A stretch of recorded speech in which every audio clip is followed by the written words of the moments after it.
초등부 친구들 반갑습니다. 한 주간 잘 지냈죠? 지난주는 부활주일이었어요.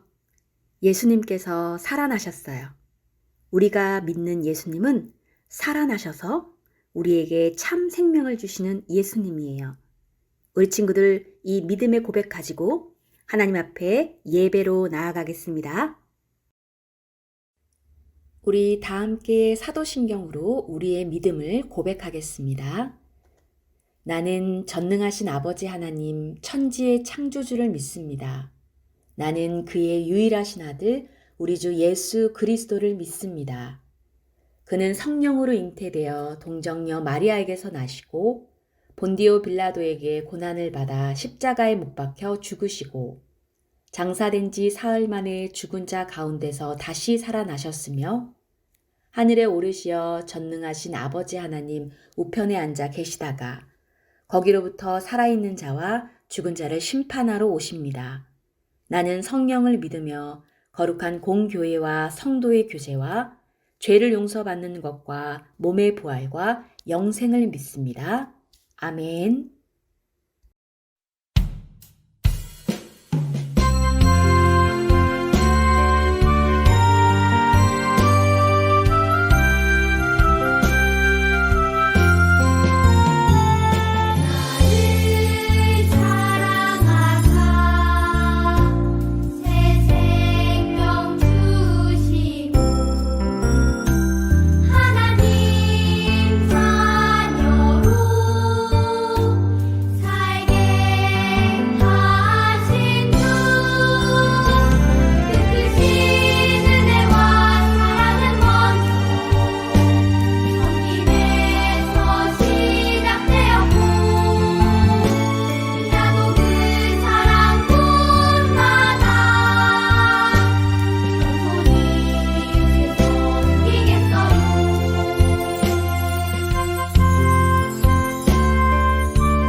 나의 발, 나의 손, 나의 입은 기뻤어. 나의 발, 나의 손, 나의 입은 기뻤어. 나의 발, 춤을 추며 나의 손, 손뼉 치며 나의 입, 기뻐 노래 부르네. 나의 발, 춤을 추며 나의 손, 손뼉 치며 나의 입, 기뻐 노래 부르네. 내가 주께 찬양해, 내가 주께 찬양해, 내가 주께 찬양하며 주 사랑해. 나의 발, 나의 손, 나의 입은 기뻤어. 나의 발, 나의 손, 나의 입은 기뻤어. 나의 발, 나의 손, 나의 입은 기뻤어. 나의 발,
아버지, 한 주 동안 우리를 지켜주셔서 감사합니다. 코로나로 인해 모두가 힘들지만 주님 사랑으로 저희를 보호해 주세요. 목사님 말씀 잘 듣게 해주세요. 예수님의 이름으로 기도드립니다. 아멘.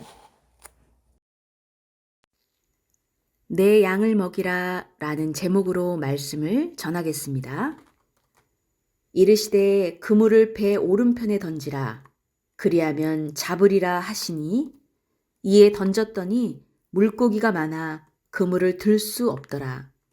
요한복음 21장 6절 말씀. 아멘.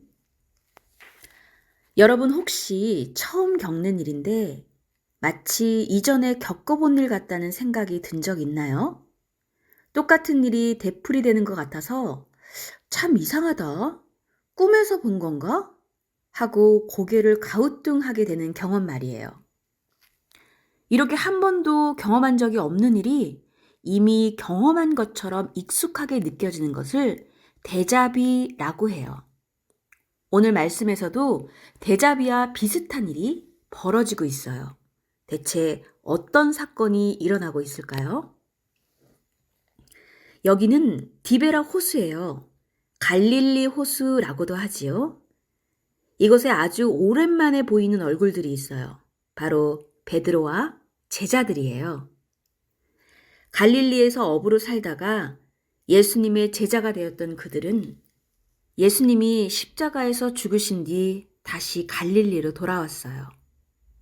어두컴컴한 밤, 제자들이 고기를 잡기 위해 배를 타고 디베라 호수로 나갔어요. 낮에는 고기들이 깊은 곳으로 내려가기 때문에 밤에 고기를 잡는 것이 낮보다 훨씬 쉬웠거든요. 그들은 호수에 그물을 던졌지만 아무것도 잡지 못했어요. 오랜만에 그물을 던져서 그런가 고기가 영 안 잡히네.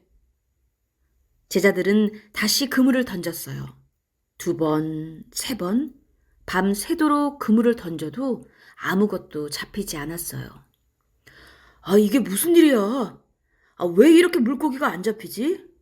참 이상하다. 제자들은 밤새도록 빈 그물만 끌어올렸어요. 에휴, 오늘은 그냥 집에 가야 하나? 그렇게 포기할까 생각하던 순간 베드로와 제자들에게 무언가 익숙한 느낌이 들었어요. 분명히 이전에 비슷한 경험이 있었던 것 같은데 그때가 언제였지? 제자들은 기억을 떠올려 보았어요. 어느새 아침이 밝아왔어요. 어둠이 서서히 걷히자 호숫가에 어렴풋이 한 사람의 모습이 보여요. 거리가 멀어서 얼굴은 잘 보이지 않지만 따뜻한 목소리가 들려오네요. 고기를 좀 잡았느냐? 아니요, 한 마리도 잡지 못했습니다. 그 사람이 다시 말했어요. 그렇다면 그물을 배 오른편에 한번 던져보아라. 제자들은 대체 누구지? 하며 궁금해했지만 그물을 오른편으로 던졌어요. 제자들이 그물을 끌어올리자 밤새도록 한 마리도 잡지 못했던 물고기가 그물을 들 수 없을 정도로 가득했지요. 제자들은 온몸에 찌릿찌릿 소름이 돋는 것 같았어요. 제자 중에 한 사람이 말했어요. 주님이시다! 그 말을 들은 베드로는 배와 그물 가득 잡힌 물고기를 다 내팽개치고 바다로 첨벙 뛰어들었어요. 베드로는 육지로 헤엄쳐 갔지요. 조금이라도 빨리 예수님을 만나기 위해서였어요. 베드로를 따라 다른 제자들도 육지에 올라왔어요. 그곳에는 따뜻한 숯불이 피워져 있었고 생선과 떡이 있었어요. 피곤하고 배고픈 제자들을 위해 예수님이 미리 준비해 두셨지요. 그리고 예수님은 말씀하셨어요. 와서 아침을 먹어라. 제자들은 그 누구도 예수님에게 누구시냐고 묻지 않았어요. 이미 그분이 예수님이라는 걸 알고 있었거든요. 그렇지만 제자들은 예수님에게 반갑게 인사를 할 수도 말을 걸 수도 없었어요. 오늘과 똑같은 일을 경험한 그날, 즉 예수님이 처음 제자로 불러주셨을 때가 생각났거든요. 예수님은 우리가 물고기가 아닌 사람을 낚는 어부가 될 것이라고 말씀하셨는데, 제자들은 아무 말도 하지 못하고 묵묵히 밥을 먹었어요. 식사를 마치고 예수님은 베드로에게 먼저 말을 거셨어요. 베드로야, 내가 이 사람들보다 나를 더 사랑하느냐? 예수님의 질문에 베드로는 대답했어요. 예수님, 제가 사랑하는 줄 예수님이 아십니다. 그러자 예수님이 이어서 말씀하셨어요. 내 어린 양을 먹이라. 예수님은 이 질문을 무려 3번이나 하셨고, 그리고는 내 어린 양을 먹이라, 내 양을 치라, 내 양을 먹이라, 이렇게 3번이나 당부하셨어요. 그런데 예수님은 베드로에게 왜 이렇게 3번이나 물으셨을까요? 그것은 베드로가 예수님을 모른다고 3번이나 부인한 것과 관련이 있어요. 즉, 예수님은 베드로의 잘못을 덮으시고 다시 예수님을 향한 사랑을 고백하게 하심으로써 베드로를 제자로 다시 세워주신 거예요. 그리고 내 양을 먹이라 하고 사명을 주셨지요.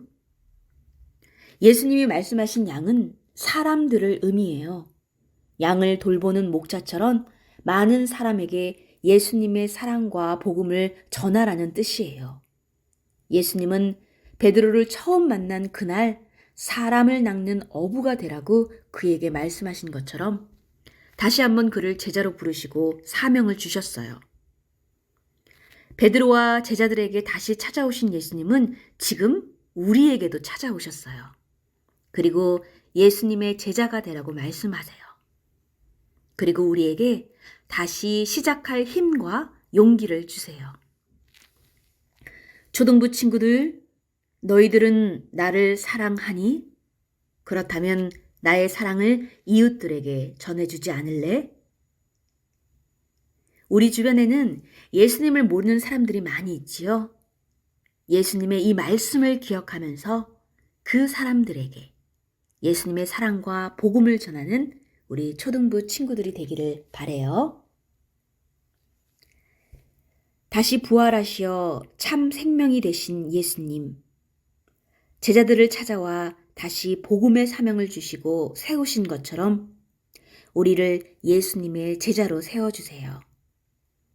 우리도 주님을 사랑합니다. 우리도 부활의 증인입니다. 세상이 줄 수 없는 평강과 기쁨과 소망으로 가득 채워주세요. 예수님의 이름으로 기도드립니다. 아멘. 생명이요 소망 되신 예수 그리스도의 은혜와 하나님의 사랑과 성령의 교통하심이 언제나 우리와 함께 계시어 생명의 길로 진리의 길로 인도하시는 예수 그리스도를 구주로 고백하는 우리 초등부 친구들과 선생님들의 믿음의 삶 위에 이제로부터 영원토록 함께 하시기를 간절히 축원하옵나이다. 아멘.